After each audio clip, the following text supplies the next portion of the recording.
Hi friends, எல்லோருக்கும் வணக்கம்.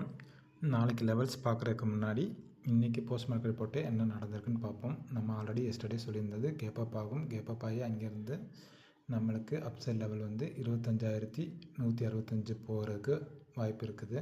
20% வாய்ப்பு இருக்குதுன்னு சொல்லியிருந்தோம். மீதி 80% வந்து கீழே டவுன் சைடில் வர்றதுக்கு தான் வாய்ப்பு இருக்குதுன்னு சொல்லியிருந்தோம்.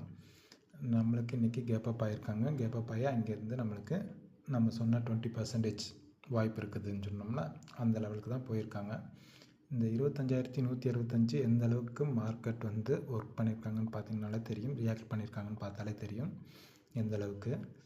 ஓகே, நம்மளுக்கு கேப்பப் ஆகும்னு சொல்லியிருந்தோம். என்ன ரீசன்? வேறு ஒன்றும் இல்லை, பாக்ஸ் தியரி கான்செப்ட் தான். அந்த நேற்று பாக்ஸோட லோ முடிஞ்சதில் அதுலேருந்து கீழே பாக்ஸோட பாட்டம் வரைக்கும் வச்சு பாருங்கள், ஒரு 52 பாயிண்ட் கிடைக்கும். சேம் அதே தான் இன்றைக்கி நேற்று லோ முடிஞ்சதில் அந்த முடிஞ்சதுலேருந்து நீங்கள் மேலே கொண்டு போய் வச்சு பார்த்தீங்கன்னா அதே 52 பாயிண்ட்டை உங்களுக்கு கிளியராக கொடுத்துருப்பாங்க.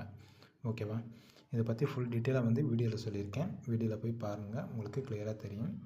நம்ம ஃபிஃப்டூலும் உங்களுக்கு தெரியும். அந்த ஃபிஃப்டூவில் நீங்கள் போட்டு பார்த்தீங்கனாலே உங்களுக்கு கிளியராக தெரியும் நம்மளுக்கு எந்த அளவுக்கு 75% வந்து ப்ராஃபிட் புக் பண்ணியிருக்காங்கன்றது.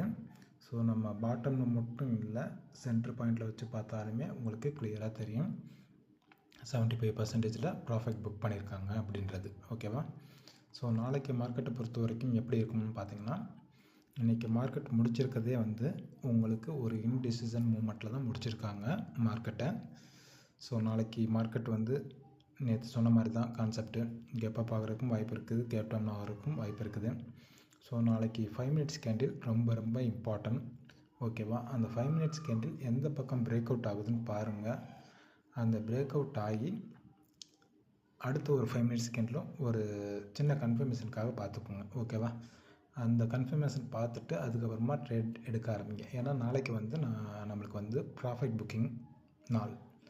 அதனால் மேனிப்புலேட் பண்ணுறதுக்கு அதிகமான வாய்ப்பு இருக்குது. 5 மினிட்ஸ் கேண்டில் கொஞ்சம் ஸ்ட்ராங்காக பிரேக் அவுட் பண்ணுதான்னு பாருங்கள். ஸோ ஓகேவா? ஸ்ட்ராங்காக பிரேக் அவுட் பண்ணுச்சுன்னா எடுக்கலாம் தாராளமாக. ஸோ இன்றைக்கும் உங்களுக்கு பார்த்தீங்கனாலே உங்களுக்கு கிளியராக தெரியும் 5 மினிட்ஸ் கேண்டில் தாண்டி பிரேக் அவுட் பண்ணி க்ளோஸ் வச்சுருக்க மாட்டாங்க. அதுலேயே உங்களுக்கு இன்றைக்கி மார்க்கெட் அப்சைடில் தான் மூவ் ஆகுதுன்றது கிளியராக புரிஞ்சிருக்கும்னு நினைக்கிறேன். ஸோ இதை பற்றி உங்களுக்கு ஃபுல் டீட்டெயிலாக வீடியோவில் சொல்லியிருக்கேன். வீடியோவில் போய் பாருங்கள், கண்டிப்பாக உங்களுக்கு கிளியராக இன்னும் புரிதல் கிடைக்கும். ஓகேவா? ஸோ நாளைக்கு பொறுத்த வரைக்கும் 5 மினிட்ஸ் கேண்டில் ரொம்ப ரொம்ப இம்பார்ட்டன்ட், பார்த்துக்குங்க. மேலே அப்சைட் லெவல் வந்து நம்ம எப்போயும் சொல்கிறது தான் 25,300 மேலே இருக்குது. கீழே டவுன் சைடில் வந்து 24,950 இந்த லெவல் இருக்குது நம்மளுக்கு கீழே டவுன் சைடில். ஏன்னா ஆல்ரெடி எஸ்டர்டே சொன்னதே இன்னும் கிளியர் பண்ணாமல் இருக்காங்க. ஸோ அதனால்